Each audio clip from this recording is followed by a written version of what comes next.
السلام علیکم ورحمۃ اللہ وبرکاتہ۔ اولاد اللہ تعالیٰ کی بیش بہا نعمت اور والدین کے لیے مستقبل کا قیمتی اثاثہ ہے۔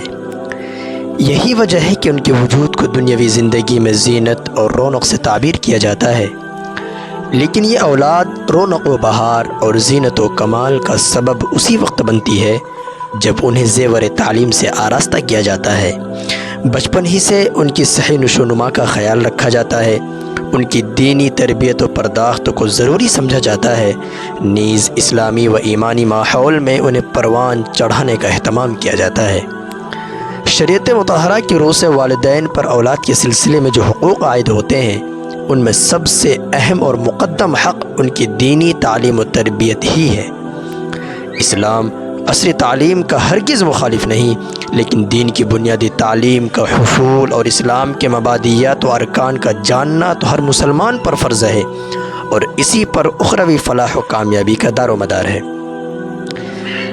معزز ناظرین، ایک بار پھر سواگت ہے آپ سب کا OIE سینٹر کے اس شاندار پلیٹ فارم پر، جہاں آپ کو ملے گا اسلام کی بنیادی اور نظام قرآنی سے متعلق عمدہ معلومات۔ عزیزان گرامی، دین و ایمان کا تحفظ اسی وقت ممکن ہے جب اس کے متاع گراں مایہ ہونے کا احساس دل میں جاگزی ہو۔ اگر کوئی دین و ایمان کو معمولی چیز سمجھتا ہے تو پھر اس سے خاتمہ بالخیر کی توقع رکھنا بھی مشکل ہے۔ اس کا اندازہ اس ایک واقعے سے لگایا جا سکتا ہے جو قرآن مجید کی سورۃ البقرہ میں ذکر کیا گیا ہے۔ حضرت یعقوب علیہ السلام جب بستر مرگ پر آخری سانسیں گن رہے تھے تو انہیں یہ فکر بار بار ستائے جا رہی تھی کہ میری اولاد میرے بعد کس کی عبادت کرے گی۔ بالآخر انہوں نے اپنی اولاد کو بلا کر یہ سوال کیا کہ میرے بعد تمہارا معبود کون ہوگا؟ بیٹوں نے اطمینان دلاتے ہوئے کہا، ہم آپ کی موجودگی میں جس طرح دین برحق پر قائم ہیں اور اپنے آبا و اجداد سیدنا ابراہیم، اسماعیل، اسحاق علیہم الصلاۃ والتسلیم کی پروردگار کی عبادت کرتے رہے، اسی طرح آپ کے بعد بھی ہم اسی رب العالمین کی بندگی کریں گے جس کی تعلیم و تلقین ہمارے بڑوں نے فرمائی ہے۔ قرآن میں اس طرح اس کی منظر کشی کی گئی۔ کیا تم اس وقت موجود تھے جب یعقوب کی موت کا وقت آیا تھا، جب انہوں نے اپنے بیٹوں سے کہا تھا کہ تم میرے بعد کس کی عبادت کرو گے؟ ان سب نے کہا کہ ہم اسی ایک خدا کی عبادت کریں گے جو آپ کا معبود ہے اور آپ کے باپ داداؤں ابراہیم، اسماعیل اور اسحاق علیہ السلام کا معبود ہے، اور ہم صرف اسی کے فرمانبردار ہیں۔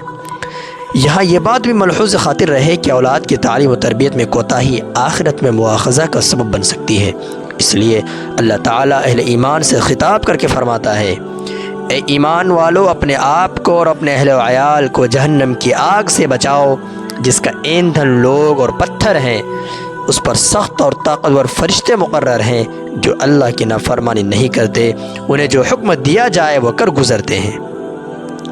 نار جہنم سے بچنے کی فکر جس طرح خود کو کرنی ہے، اسی طرح والدین کی یہ اہم ذمہ داری ہے کہ وہ اپنی اولاد کی بچپن سے ایسی تربیت کریں کہ ان میں دینی شعور پختہ ہو، اور بڑے ہو کر وہ زندگی کے جس میدان میں بھی رہیں، ایمان و عمل صالح سے ان کا رشتہ نہ صرف قائم بلکہ مضبوط رہے۔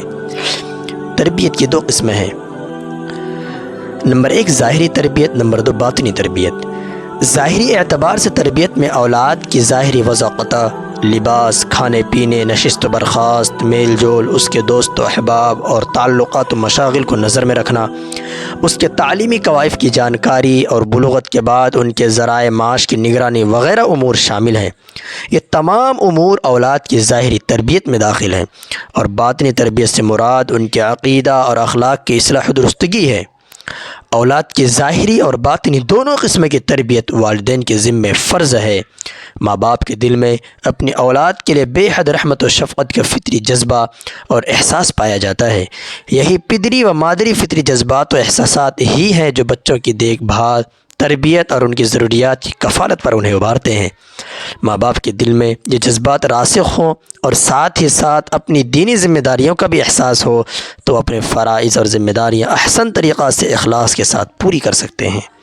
یہ مضمون ماہنامہ دارالعلوم ماہ شعبان میں چھپا تھا۔ حضرت علی کرم اللہ وجہ سے منقول ہے کہ آپ صلی اللہ علیہ وسلم نے فرمایا، اپنے بچوں کو 3 باتیں سکھاؤ: اپنے نبی کی محبت اور ان کے اہل بیت سے محبت اور قرآن مجید کی تلاوت، اس لیے کہ قرآن کریم یاد کرنے والے اللہ کے عرش کے سایہ میں انبیاء کے ساتھ اس دن میں ہوں گے جس دن اس کے سایہ کے علاوہ اور کوئی سایہ نہ ہوگا۔ اس حدیث پاک میں جناب رسول اللہ صلی اللہ علیہ وسلم نے بچوں کی بہترین تربیت کے حوالے سے بہترین رہنمائی فرمائی ہے کہ نبی صلی اللہ علیہ وآلہ وسلم سے محبت کرنا، ان کے اہل بیت صحابہ کرام رضوان اللہ علیہم اجمعین سے محبت کرنا بچوں کو سکھایا جائے اور قرآن کریم کی تلاوت کرنے کی تلقین کی جائے۔ والدین کی طرف سے اپنے اولاد کو بہترین تحفہ وہ قرآنی تعلیم ہے۔ آج ہم اپنے اولاد کے لیے روپیہ، پیسہ اور طرح طرح کی جائیداد، پراپرٹی جمع کرتے تھکتے نہیں کہ یہ چیزیں ہمارے بعد ہمارے اولاد کے لیے فائدہ مند ہوں، لیکن ان کی دینی علوم کی پیاس بجھانے کی ہم ذرا فکر نہیں کرتے۔ حالانکہ جائیداد اور مال و دولت صرف دنیاوی حاجات کا تکفل ہوتا ہے، اس سے صرف دنیاوی ضروریات پوری ہو سکتی ہیں، جبکہ قرآن و حدیث اور دینی تعلیم تو دنیا و آخرت دونوں جہاں میں کام آتی ہیں اور دونوں جہاں میں سرخروئی کا ذریعہ بنتی ہیں۔ اللہ تعالی ہم سب کو اپنے اولاد کی صحیح تربیت کی فکر نصیب فرمائے تاکہ ہمارا معاشرہ ایک بہترین انسان کا متحمل بن سکے اور ہمارے معاشرے میں ایسے اشخاص پیدا ہوں جس کے ذریعے سے معاشرے کی اصلاح و درستگی کا کام تا قیامت ہوتا رہے۔ اب اجازت چاہتے ہیں، ملتے ہیں پھر کسی اہم پیغام کے ساتھ، تب تک اپنا اور اپنے ماتحتوں کا خوب خیال رکھیں۔ خدا حافظ۔ السلام علیکم ورحمۃ اللہ وبرکاتہ۔